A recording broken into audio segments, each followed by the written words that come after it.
Welcome, everybody, to Crystal, Kyle, and Friends. If I sound like I'm sick, that's because I still am. So I will be a gentleman and not get Ryan Grimsick. The reason why you and I are, well, first of all, we're husband and wife. Yeah. So, but also... I'm the one who gave you this to start with. Right, So hopefully I'm immune from whatever plague that you have. It stops with me, though. It stops with me. Everyone in the house has gotten this thing except for our son Lowell. Yeah. So we're hoping that he hangs in there. I told the crew backstage, stay away. Also, to their credit, they're wearing masks. Yeah. I was like, I refuse to get any of y'all sick. It'd be impossible to do this without getting Ryan sick, so that's why I'm going to step out. But don't go anywhere because let me tell you, it's going to be a fascinating conversation. I was just trying to catch up on this last night. Yeah. But what's happening in Pakistan is insane. Everybody needs to know about what's happening in Pakistan. It's a giant scandal and crisis. Basically, there's a whole thing going on with election rigging. Yeah. Who's the U.S.'s person? Who isn't the U.S.'s person? What's going on with the power struggle with the guy who used to be in power and is now in prison, but his party was going to win and the military got involved and it was all sorts of craziness. Well, and Ryan is an expert on all this. No, he's not only an expert.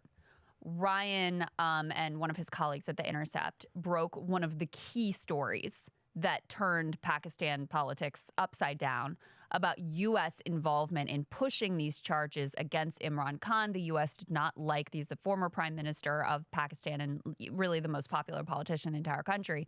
And they did not like the neutral stance that he was taking with regard to the Ukraine war. So this has massive implications, not just for what's happening in Pakistan, and this is very much a live and ongoing story, but also for our own country and how our State Department is handling what is one of the most blatant examples of election rigging that you could possibly imagine. So we're going to get Ryan to go through it from the beginning. Who are the characters involved? What happened? What do we know? What's likely to happen next? Because, you know, it is an incredibly important story. See, what I don't understand, and you can get into this with Ryan, is that, like, so there's a number of leaders around the world who are our allies who have the same position as him. Like Lula, for example, has the same position on Ukraine. He wants to be neutral. He wants to be a mediator. He wants to have negotiation and compromise. So why is it that Lula's not getting cooed, but he got cooed for a position that they both have? It seems to me like there's definitely a deeper story there. That, you know, what I said to you before the cameras were on is I feel like it's sort of like a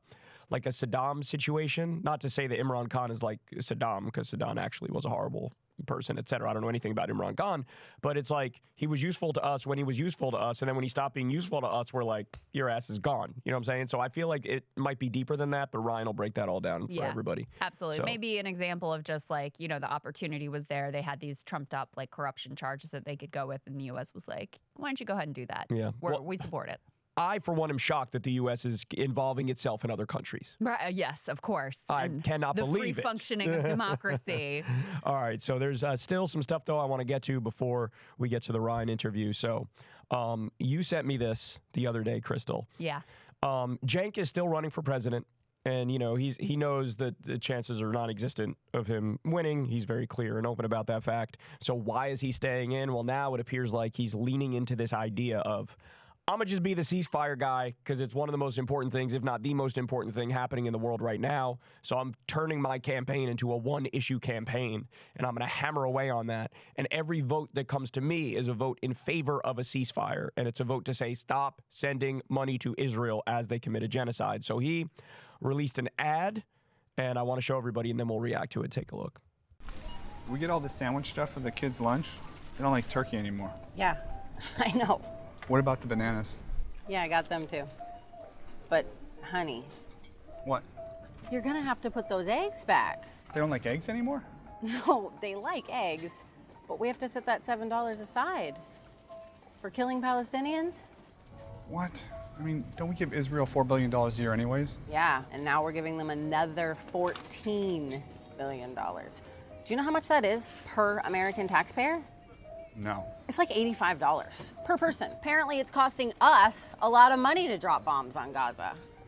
That's terrible. Yeah. Don't they get universal health care too?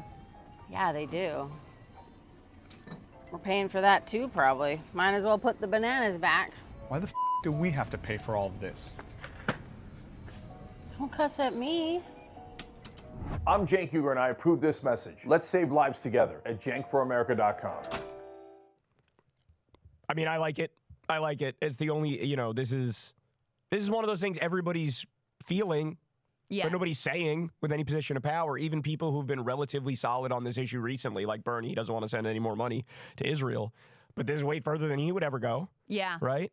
I mean, when she says, like, oh, we need that money for killing Palestinians, it's like, shock to the system, yeah, right? Absolutely. And it's like, that's actually true. It's also the type of messaging on this issue that I think really breaks through for normies who may not be seeing all of the horrors that are being done to Palestinians in their name, but just have this instinct of like, hey, we've got a lot of problems here. This is actually what we heard from all the RFK Jr. supporters, who, of course, RFK Jr. has a horrific position on Israel, but put that to the side. When they're talking about, his position on Ukraine and in general what they thought with regard to Israel, which they weren't totally aware of what his position on Israel was, that was what all of them said, basically. Like, we feel bad for these countries, It's not that we don't want to be good allies around the world, but we've got major issues here at home. People don't have health care. People don't have enough to eat. Inflation's killing me at the grocery store, et cetera. And so there's got to be some kind of a limit. So this is the kind of messaging that I think would appeal not only to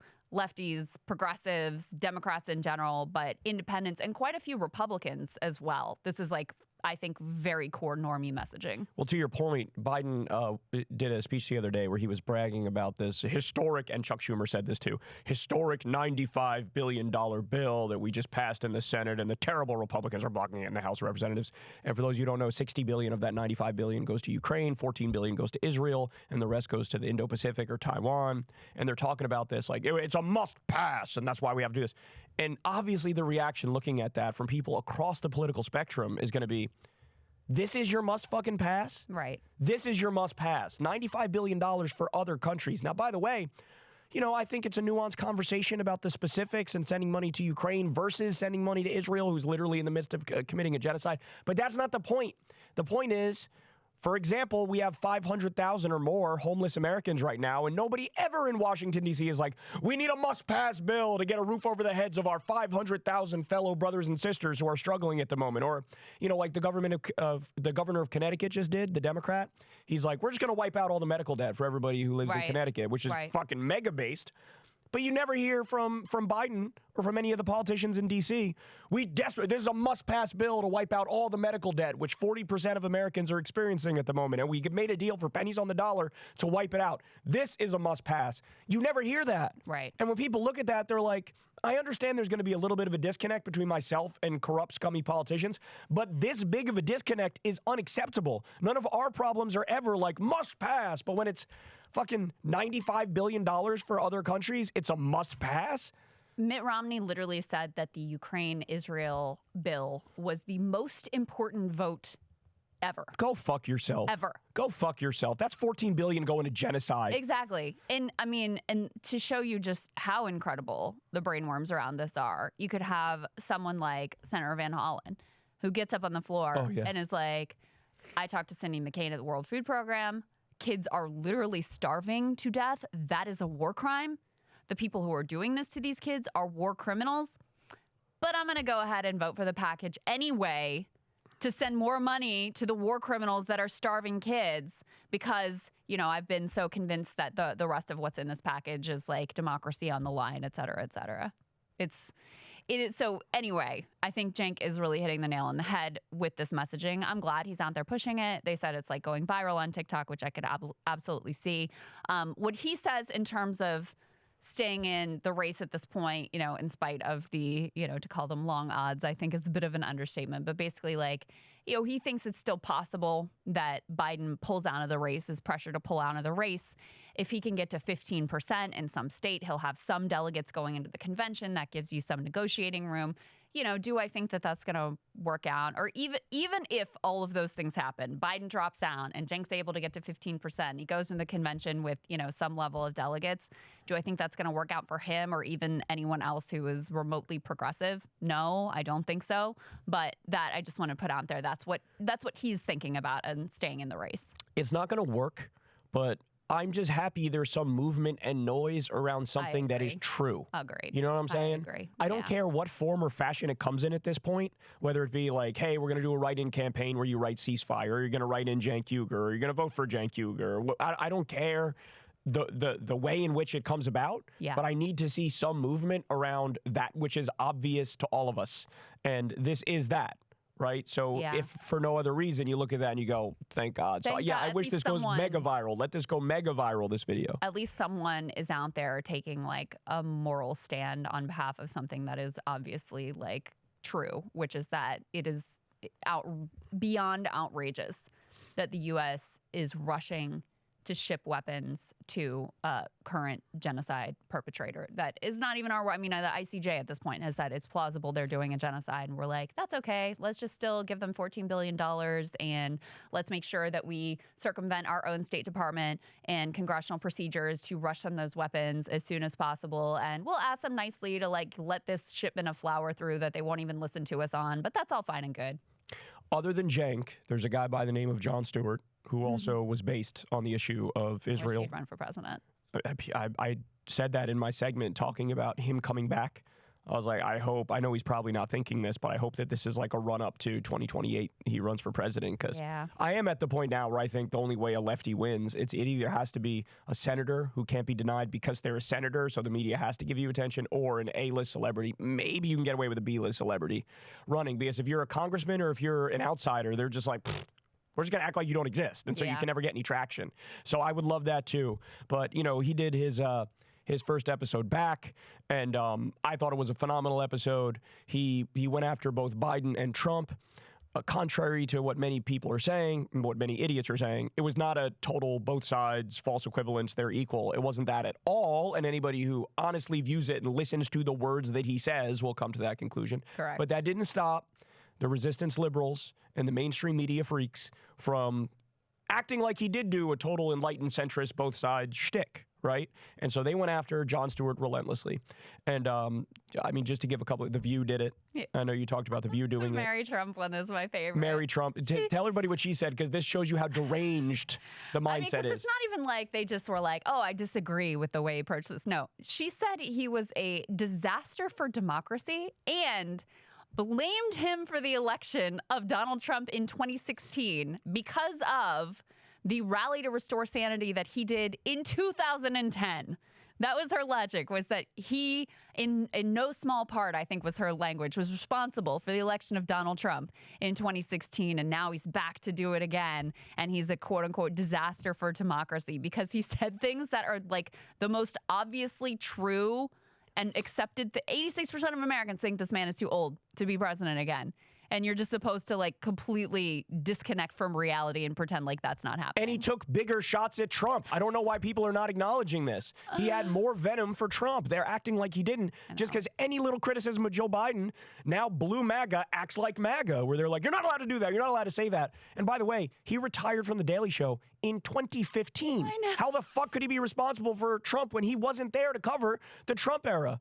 Now, I have problems with the rally to restore sanity. I think he was doing too much of the enlightened centrist thing back then. Yeah. But he was not in any way, shape, or form responsible for getting Trump elected. This is 6 years psychopathy. later, the rally to restore sanity was in 2010. I mean, it's just insane. Complete insanity, just absolute derangement. It's been incredible to watch. So this stuff hit a fever pitch. Keith Olbermann came after him. All these resistance accounts were basically like, he looks as old as Biden, even though he's 20 years younger. How about that, John? Okay, whatever. So this made it to CNN, and what they talked about is actually kind of interesting how they covered it. Take a look at this.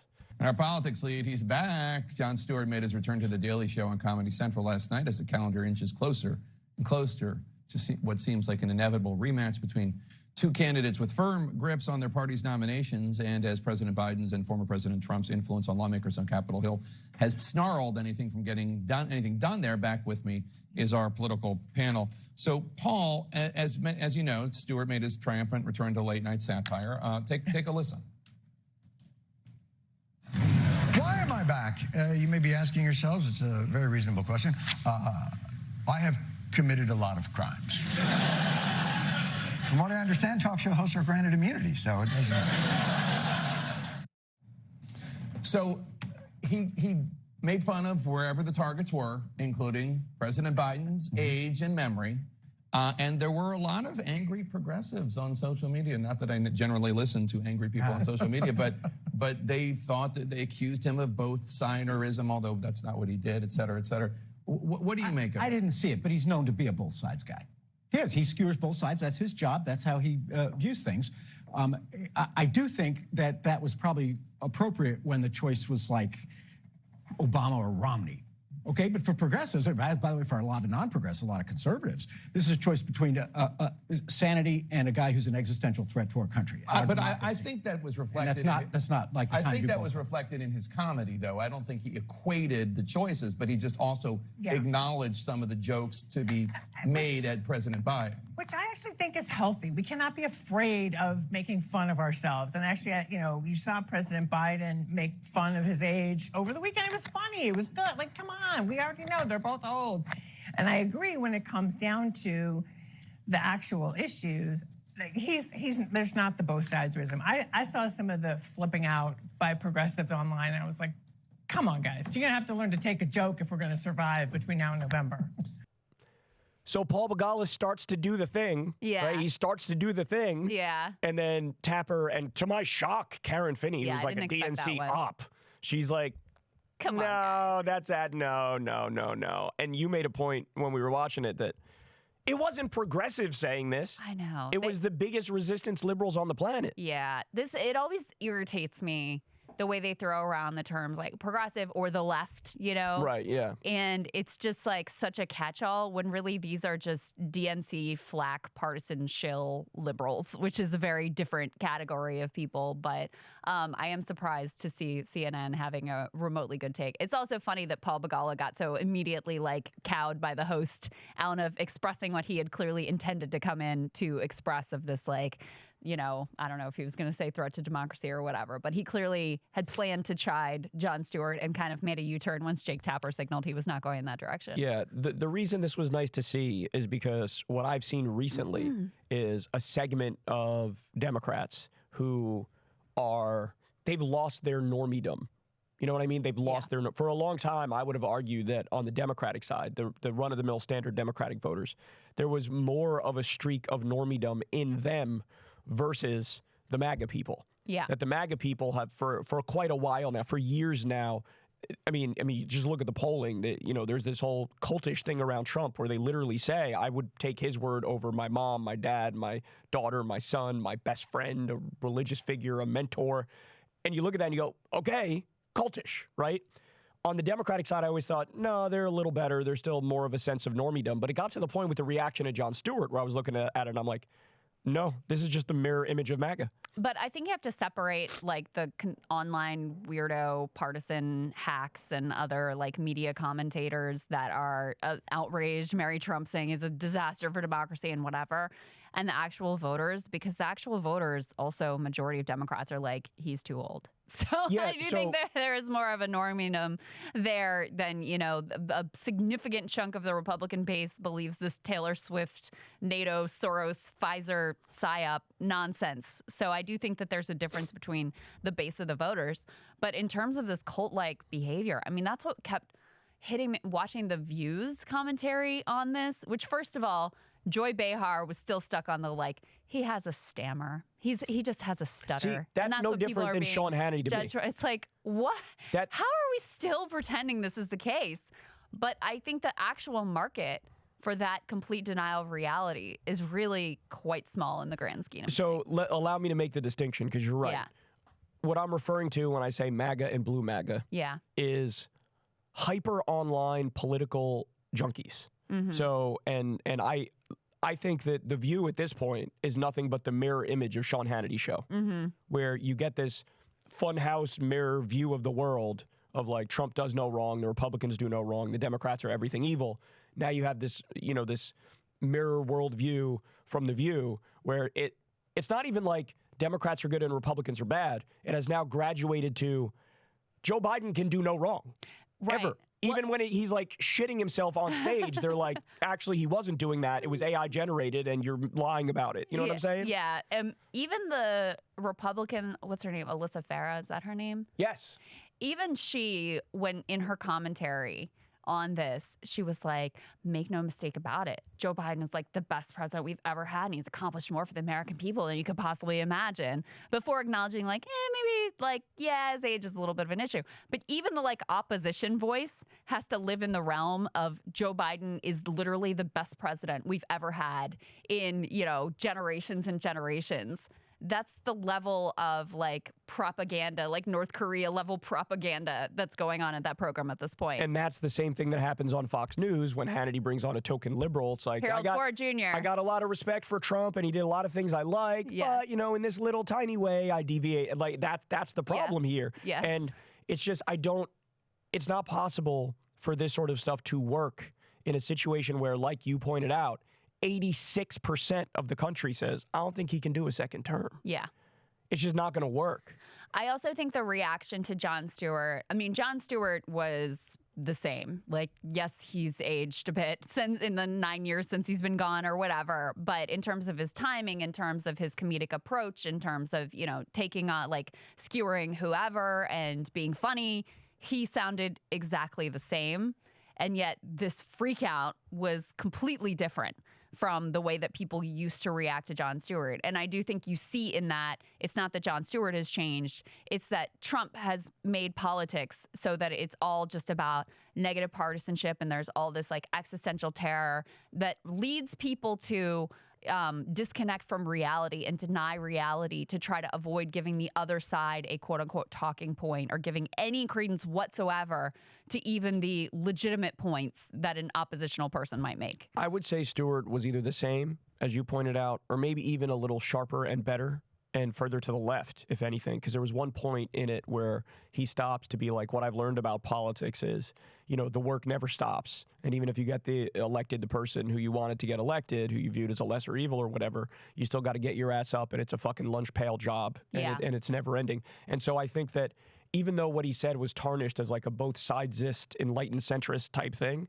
I actually think it was quite the opposite. I think it was like a sharper left-wing message that had critiques of Trump and Biden, but had even more venom for Trump. Because at one point he makes the exact distinction people like this wanted to hear, which is like, now look, Biden's not Trump. He doesn't have 91 criminal charges. He doesn't have 4 indictments. He didn't grab anybody by the pussy, et cetera, et cetera. Right. He did that whole thing they wanted him to do, and they just ignored it. They just, Why? I think because it's a stinging rebuke in the sense that it was a very incisive, objective, like real left-wing critique. You understand what I'm saying? Yeah, and they just don't want to hear the Biden stuff at all. But no, nothing, I agree with you. Nothing. And he also made a point of like bringing up Israel and Gaza, even though it could have been left out of the Biden age stuff, which I think is another point in your favor. And, you know, I listened to a lot of what he did on his Apple show, and it was more evident there even than in this Daily Show return that his politics, I think, have become a little more sharper, more left-wing, especially his commentary about economics. The way he would go after some of these officials who had the misfortune to agree to interviews with him, I mean, it really was quite sharp. And then the reason why that he ended up leaving was because they wanted to censor some of his views and some of the things that he wanted to do. And so he said, like, basically, screw you. No, I'm not doing that. And that's why he's back. So based Jon Stewart. It's one small good thing that we can look forward to. All right, so let's wrap up the intro here before we get into the conversation with you and Ryan with what happened the other day. So I'm sure all of you have heard of this by now, but during the Kansas City Chiefs Super Bowl parade, there was a shooting. And I want to go ahead and give you guys what we know as of this point. As of the recording of this video, here's what we know. Shots were fired at the end of the Chiefs victory parade and rally in downtown Kansas City, Missouri yesterday. By the time you watch this, it's not yesterday, but you get the point. One person was killed, at least as of now, and 21 others were shot, including children, officials said. So, I mean, my guess is that number's probably going to go up of people who were killed. We see this with many other mass shootings. At the beginning, you have a lower casualty number, but then as time goes on, some of the people who are in the hospital succumb to their wounds. They say 3 people are in custody. Officials say they do not believe the motive was terrorism, but that's basically all that they're saying at the moment. So what is the motive?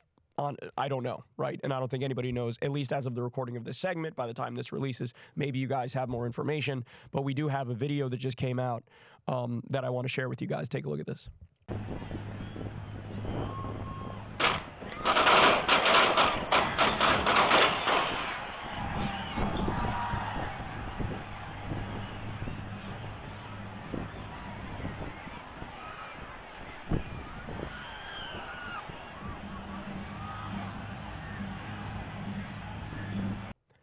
I mean, obviously that's a gut-wrenching video, but when I look at this, my main thought is nothing's going to change.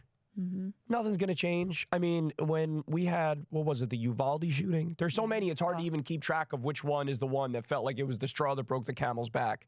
But there's been so many, and there's been so many in schools. Parkland, There's been so many in elementary schools and middle schools, never mind high schools or colleges.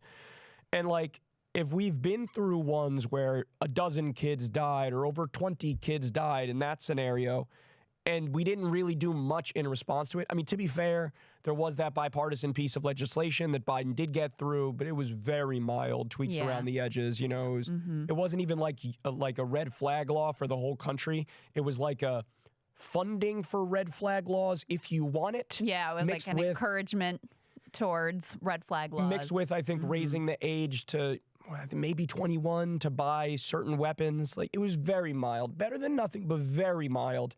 And when you look at that, and now you see the Super Bowl parade getting shot up, this is like the most American thing you can think of. This is as American as mother or apple pie.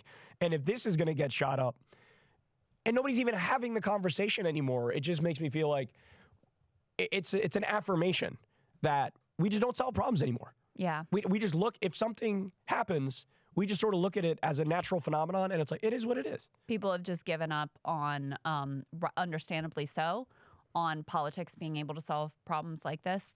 The politicians have given up on people having any expectation that they're actually going to solve problems and better the lives of the citizens. And so something like this goes by and it's like barely commented upon or even noticed because we've just become so inured to this level of violence being endemic to our society all the time.